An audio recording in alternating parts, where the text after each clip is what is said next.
It is time to move on to our second panel. There's a little bit of work that needs to happen on the stage. We're going to have a discussion around the title of this new panel. The second panel is Creative Climate Change. We just hold off. Let's not get into big chatty mode just yet. I'm going to take Tanya Bonatti up, and if I don't put manners on you, she will. So could we just calm down so that we can get Tanya? Thanks very much. Can we hold off on the chitter chat? Because it is a very busy schedule, and we want to give every panel the chance to really discuss things fully and absolutely. So this second panel is with the title Creative Climate Action, and of course, as that title suggests, it will look at how the arts and creativity will help us address one of the, I suppose, Tanya, one of the greatest challenges in the world today is climate change. You have very interesting, the funding here is hugely important, isn't it? It is, and obviously we've been very grateful to Minister Catherine Martin and Minister Eamon Ryan. So this is in fact the largest fund of its kind in Europe, Sean, and it's part of what Creative Ireland does, which is what is the role that arts and culture and creativity can play across government policy. So it's no surprise that obviously climate action and the state's climate targets are massively important to this government. So we feel that the role of artists and the wider creative sector can bring something particularly special to climate action, and we were very lucky that the state said, yes, let's take a punt on that. Now, I will be honest and say, you're going to hear from some of the people involved in that. We really didn't know much at the start. We knew that there was a powerful role that it could play, but a bit like the Minister is very keen on research, we've also been very keen to go, what has been the impact of these projects? Have people taken climate action? And that might be a little bit unusual for some of the groups represented here. The purpose here is the process. The purpose is not the finished artwork. I was going to ask you about that. So how much of this is a kind of art as activism as opposed to art as creation of an art piece at the end? Yeah, there's obviously people from Create here, and there's been plenty, I see your heads nodding. There's lots of arts in context that's been done over the years. So this wouldn't be new to a lot of you in the room. I think what's new is with a very specific target, and if our friends are ready to come up, come on up, and you can hear from the horse's mouth just what did that mean. So it is what you used to call community arts, then it was called arts in context. Now it's something slightly different because it's not only artists, we're working with the wider creative sector, including advertising, virtual reality and heritage. So it's wider than that. All right, I'll let you go up and take the moderator spot for this. And do you want me to just say who's with you on the stage, or are you going to introduce? I'm happy to do that. They're all friends at this stage. You know them better than I do, I know them better. So their full biographies are in the conference programme on your QR card. Just before I do that, the conference organiser has asked me, can you please leave the room quietly in terms of banging doors, because this is being recorded, so I said I'd say that. So about to step on the stage is Aidan O'Connor. Aidan is a vegetable farmer from West Kerry, and he's a member of the Maharees Conservation Association. Lisa Fingleton is a visual artist. She's based in Ballybunion. She's also the Kerry County Council Artist in Residence this year. And Maeve Stone is a writer, director, producer in film and theatre. She's based in Clare, and her company is called Cracking Light Productions, but there's a lot more about them in the conference programme. So as I was saying to Sean, this is a particularly unusual initiative run through the Creative Ireland programme about the role of artists in climate action. But before we come to the artists, I think it's really important to hear from Aidan. So Aidan, you're at the forefront of the climate crisis, where you live and what you do. And you might tell us a little bit about that first. Well, I live in a place called Maharees, which is a tombolo. So we're surrounded by the sea from all sides, and we're being hammered by strong storms and sea swell. And I'm farming on that land, and I face huge challenges when it comes down to growing veg on sandy land. So if you plant carrots on sand, which is completely different to other soils, and you get a gale of wind, it wipes it out. Or we get flooded as well, so yeah, huge challenges. And you were obviously active in the community before we ever met each other in this project, but what persuaded you to decide to get involved in the Kirkagwina project? I suppose I was a member of Mary's Conservation already, and I could see what a small group of people could actually do and the impact they could have. So by joining this project, I knew I was joining a small group of people again. And it was something very different, a different way of learning for me. So, but you just kind of took a punt. You saw it somewhere. Yeah, I saw it on Facebook, and within 5 minutes decided to go for it. But I didn't know what I was actually letting myself in for. I just said, just take a chance to go with it. Okay. So. And then you came into contact with the brilliant Lisa Fingleton. Now, Lisa, obviously you've been doing a lot of climate action in your life before you got involved in this, but you've now been involved in 2 of these creative climate action projects. So tell us a bit about your involvement. Well, what's strange for me is, like, I was actually quite emotional listening to the previous panel and talking about poverty and growing up and not having any money with arts, and trying to do all these things but fund them yourself from other jobs. So when I heard about creative climate action, I was like, oh, wow. This is actually going to bring everything together. So my passion for trees and the environment and also being an artist. So it really, it was unbelievable game changer. I remember seeing the ad for the Maharis and thinking, this was written for me. It can't be written for that many people, because it just seemed to be such a unique thing that you had to be absolutely passionate about creativity, community, and the planet all in the one go. So I can't describe the difference that has made in my life, genuinely. To be paid to be an artist now on our farm, the Barnaway, and be able to do everything we ever dreamed of, but be able to do it at home. It's amazing. Would it be fair to say, Aidan, and I think there's some images going to come up on the screen that we'll just scroll just in case that changes, of some of Maeve and Lisa's work, but there were 10 farmers that were very involved, and each of those farmers, it'd be fair to say, Aidan, had a very different experience of the climate crisis, but also a different experience of working with Lisa, because were you a year working together or longer? Was it 18 months? Well, it was meant to be a year, but we're still actually You're still on it. They never got away. But wouldn't that be fair to say that there was a radically different experience amongst the farmers? Yeah, each farmer had a different issue. There's dairy farmers and hill farmers, completely different farming. And I know Dingle Peninsula is a small place, but you could be on one side of Dingle Peninsula where it's raining and you're looking for rain on the other side. So it just showed how climate change could affect different parts of the peninsula. And Lisa, what did you feel, you being an embedded artist now extensively with this farming community, what do you think together? It was a mixture of a lot of different things, wasn't it? Ecologists, artists and farmers. What was really interesting about it was that what I loved about the Creative Ireland approach to it was that we were flexible, that you didn't say to us, you have to do this or that. And we were able to say that to the farmers, and that was really important. So some of them were really cynical about working with an artist. It kind of helped that I was farmer as well, and I came from a farming background. But to be able to say to them, genuinely, we are going to go on this journey together, and genuinely, we're going to trust the creative process. And one of the things that came out of it really strongly was, if people could only hear our voices, they would know that we're not all the bad guys or girls, and that we're really trying to do something about climate change. So we were able to have the flexibility to make films called Voices from the Fields, which was literally what they wanted it. They helped me, they designed the whole process for that. They had full editorial control over it and over the screening process as well. And that flexibility and that trust was absolutely invaluable, I think, for the farmers. And that's why we're all still connected. They know we're here today. Yeah, that's why we're here today. So Maeve, a lot of people in the room would know you as being one of the people who, from the very beginning, this was an area of passion and interest, and you've done almost too many projects to mention. I've seen you in so many different places, Axis Ballymun, in Clare, lots of different ways that you've got involved. So it's probably for you not about one project, it's about your whole creative approach. Yeah, I think we were talking a bit earlier about, I'd really love to know how many artists are in the room. Could I get a show of hands just to see how many people in the room are artists? Cool. Okay, cool, great. One of the things that we were chatting about is the why, what was the process or the moment that helped to shift the focus in work. And like you say, for me, it was a really clear why. And she has a name, and her name is Niamh Stone.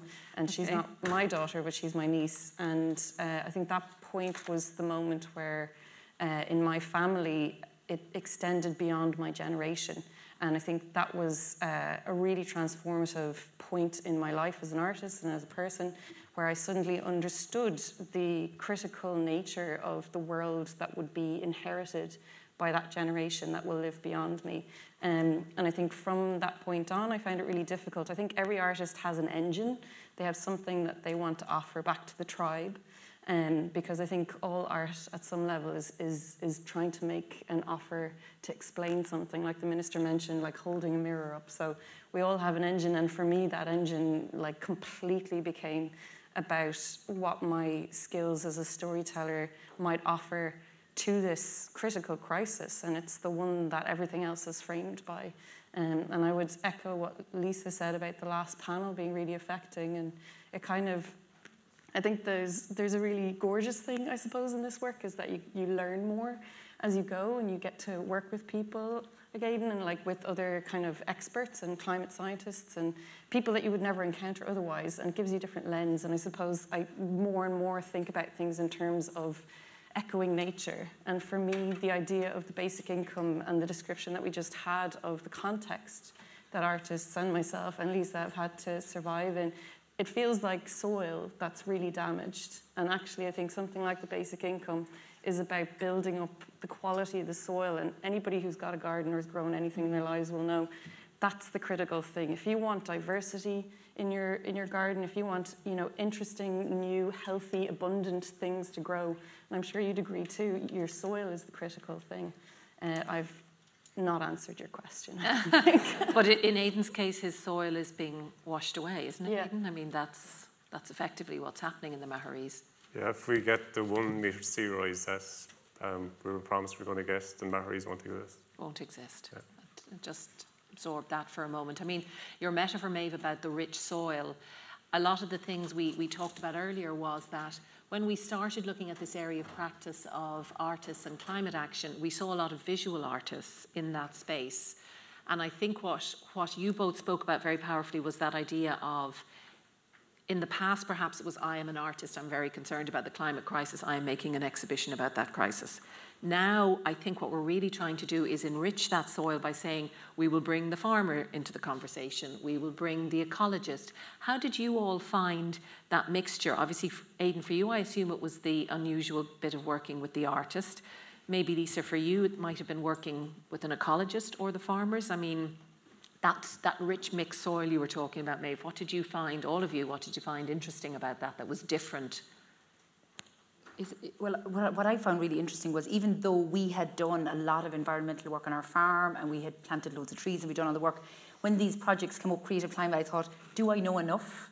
And I was kind of waiting for that perfection, you know, where I might actually really understand the climate science or the scale of the biodiversity loss in order to be able to speak, do you know? And I remember going to a conference in Findhorn, and a man was speaking about how his father had gone to the UN in the 70s.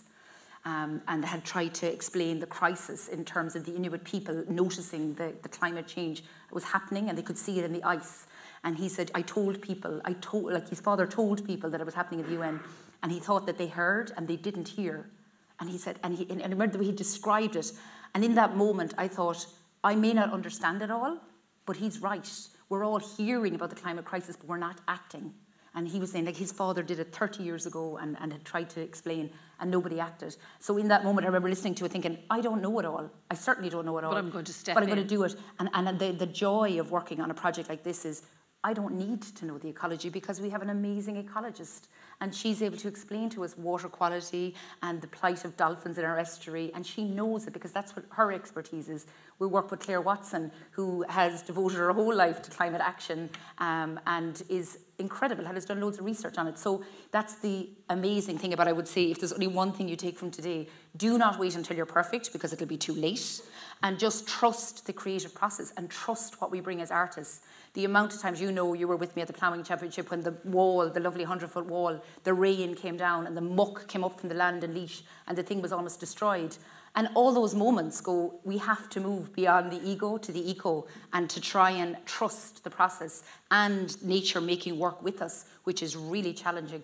But all of those things, I think, really make it. Aidan, yes, we went to the ploughing, farmers and artists. We did the the biggest ever mural at the ploughing. But your experience, Aidan, of kind of not signing up through the Facebook and kind of going, don't know what this is about, but I'll give it a lash.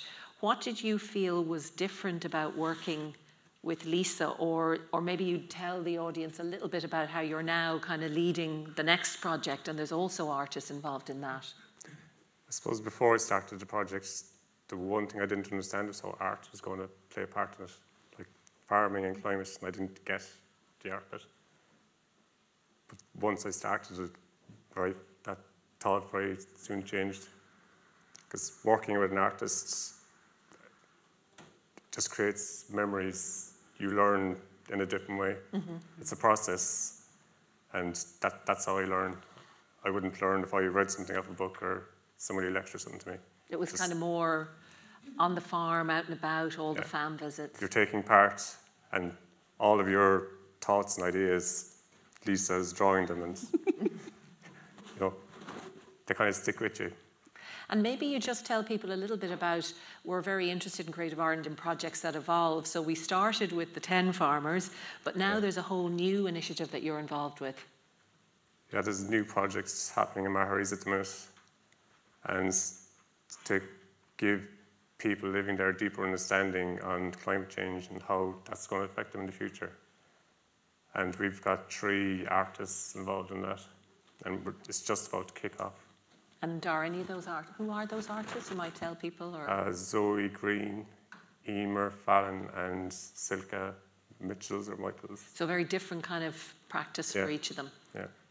So they've been on board for over a month, and our focus group are about to start next week. So it's about to kick off. So watch this space. Come and visit the Maharis in the summer. Maeve, you've worked with lots of different kind of community groups on different kind of aspects of climate action. What's your view kind of stepping back in terms of the power of that embedded artist piece? Yeah, one of the best things about it, I suppose, is pretty quickly when you open up the conversation with people and actually invite them to enjoy themselves as a creative thinker. I kind of have come around to the idea that I think all of us have an inner child, and every child is a creative genius. So actually there's something about just making those links back, and what we're doing with the work that we make is an act of speculative fiction. It's like Lisa's saying, you don't have to be an expert or a scientist to invent a version of the future, because nobody knows, not even the experts. And it is important to have those seeds sort of sown through, but actually the offer you can make out to people, I suppose, is to think about what are the things that are really critical in their community, what are the stories that have been really enriching in their community, what do they need to protect for the future of their community, and then it becomes a generative act. And I think that's the offer I'd make out to the artists in the room, that sometimes when we're thinking and talking about climate and the future, it can feel like a really suffocating space, but actually the way that I've come to think about it is that the one certainty we have is that every system that we currently use will not be fit for purpose in the future. And so the offer on the table is one of reinvention. And if we're going to reinvent these things that we do every day, if we're going to reinvent the ways that we do them, why wouldn't we make them more equal, more diverse, more enriching? And rather than shooting for constant growth, we're shooting for a point where we're thriving as communities. So I guess that's the thing that feels really special in the work that we get to make. And I should say that work has been really brilliantly supported by Creative Ireland and by the Arts Council through YPC funding as well. It starts to show you where the interconnections are, I suppose. And maybe what's happening in the summer in County Clare? Yes, Milltown Malbay. Anybody who's heard of it has heard of it because of the Willie Clancy Festival.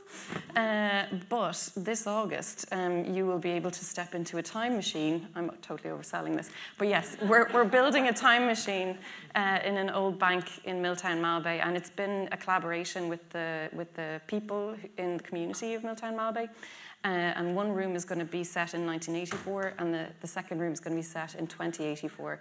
And the thing that's also been really fun, and I suppose generous in how the community has met us is using the map of what we've already known, where we've already been. So looking at our shared history and thinking about what are the skills, the ideas, the values that have been spread out in front of us through our shared history and culture. What do we want to bring with us into the future? So it's a really fun sort of process, I suppose, to kind of ask people to bring an object that, explains how they think about what they need to use every day, and that stokes a conversation about what that used to be in the 80s and what it could be in the 2080s. So yeah. And that's in August, and I'm sure there'll be all the social media handles at the end of your photographs. Aidan and Lisa, maybe just that piece about, the confidence to speak to the wider community. So would I be right in saying, Aidan, that there was initially a bit of a reluctance on behalf of the farmers who were doing the first project to kind of go down to the mart and talk about that they had this artist who was hanging around for a year and a half. And then we finally arrived at the ploughing, where it was very much the artist and the farmers talking to the wider farming community. Like, how was that for both of you? Well, I suppose when you're speaking at home locally, it's always harder. It's a lot easier to come up here and talk. So, yeah, by the time we got to the ploughing match, we were kind of keen to speak, really. We wanted to share our experience. Even though at the ploughing match, I did a panel discussion. It was my first time ever speaking on the Government of Ireland stage, that's right. It took an artist to get me on stage. So. And Lisa, for you as an artist, having 100,000 farmers through the door, the ploughing every day, how was that for you? It's brilliant because I literally I live down in Boreen and I tend to talk to the cat, the dog, and the trees most of the time, or maybe the bees. So it's lovely to get that opportunity to speak to a wider audience, and I think it's really important. I think what we've learned is that what you were saying about the positivity. People think these things are going to be negative and scary, but actually the crack is fantastic. And we've started a project now, Brilliant Ballybunion, and I did promise them, Tanya, I said, lads, we started in February, I said, I promise none of you will be under pressure. You don't have to go on a stage. We'll just chill out for the first year. Last weekend, 2 of them were on the stage at Ballymaloe Food Festival. It come for the hundreds of people, but it was a choice. But still, I think what there is a real appetite. We're surrounded by all these horrendous things that are happening in the world. Gaza, we're living with the reality of Ukraine war every day in Ballybunion. We've over 400 people living in town. So we're seeing all the horrendous aspects of war and how that's damaging people. And I think to be able to have a positive story, for me, I had the drawing there about, when you feel immobilized, it's really deflating. Whereas when you feel you're actually doing something, and like people say, oh, we can't engage community. We had 50 spaces in February. That's all we had, and we were oversubscribed for people to take part in Ballybunion. We were triple the number of people wanted to take part. We only gave them 5 days to apply, to sign up voluntarily for 2 years to take part in a project that nobody knew what was really going to happen at the end of it. And the demand is huge. I think you'd say that across all the projects, that where we are people really want to take part. Worried about, God, we're asking a lot of a member of the public to participate. When they feel energised, let's take a bus up to the ploughing, let's go. We're finding that the communities are really responding when the embedded artist is working well. However, I think just a shout out, because a lot of the hands that weren't raised are from art form representative organisations, and I think you did want to talk about the need for really good arts managers and cultural producers, that artists are working in a context. Yeah, well, I think that comes back to the point of the healthy soil. Like, I think it's a bit, it doesn't work for us to look at artists as the solution to the climate crisis, in the same way that it doesn't work for us to look at teenagers as the solution to the climate crisis. The people who need to be held responsible for policy change and political change are other people. And so I think, essentially, the role for an artist in this context is one of, I guess, tapping into what are the values and what is the generative space that we can work in together to kind of share these moments of community building. Because actually when people feel, when you shake off the initial fear of what's coming down the track, when you can get past that to anger, or you can get past that to courage, then things start to change. And actually our collective voices, our collective actions as communities do have power. That is a really, really incredibly powerful thing. But I suppose I don't want to sort of point to an artist as being the sort of the savior of the situation, because I think that is to put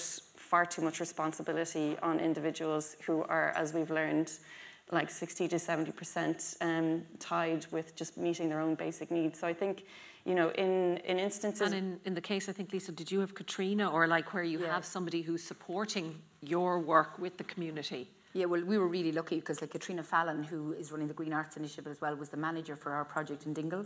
So like she just has that understanding that to be an artist, we need space. She took all the pressure off me. Like she was just like, just do whatever you need to do. And so like instead I'd be drawing and sketching, she's like, just do it. But that is extraordinary. Or even like I'm the artist in residence with the county now, so it's supported by the Arts Council.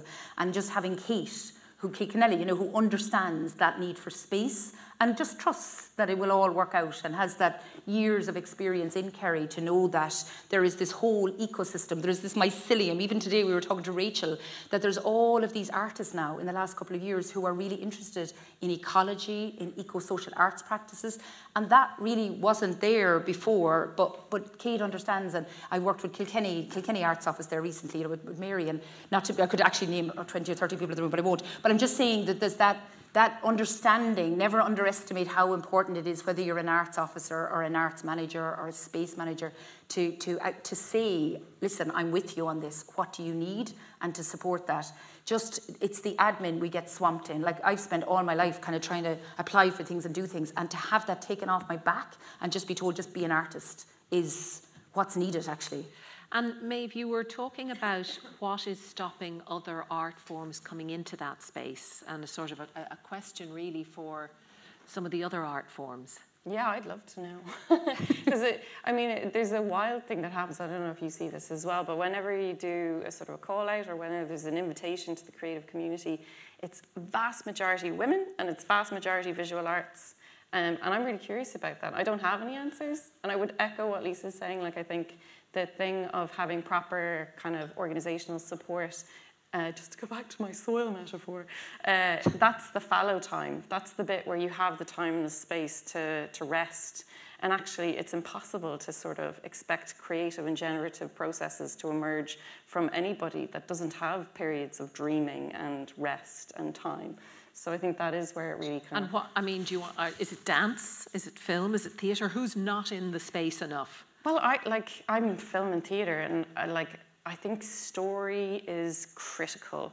Film, theatre are forms that allow us to experience things in a safe space, in a safe way, collectively, as a community, sharing the same air. And I think that that's one of the spaces that has the most potential for really radical social change if we can see an editorial shift in terms of supporting on screen and behind the scenes and on stages the opportunity to explore these really, you know, knotty problems in a way that make them personal and immediate and accessible. And I would love to see more stories being told by Irish artists that way. So the gauntlet has been thrown down to dance, to theatre, to film. I will say under Creative Climate Action, all of those art forms are there, Maeve, along with architecture, virtual reality, the game sector and the advertising industry. So although we talk about the arts in this context, for Creative Climate Action, it goes much broader than just the definition under the Arts Act.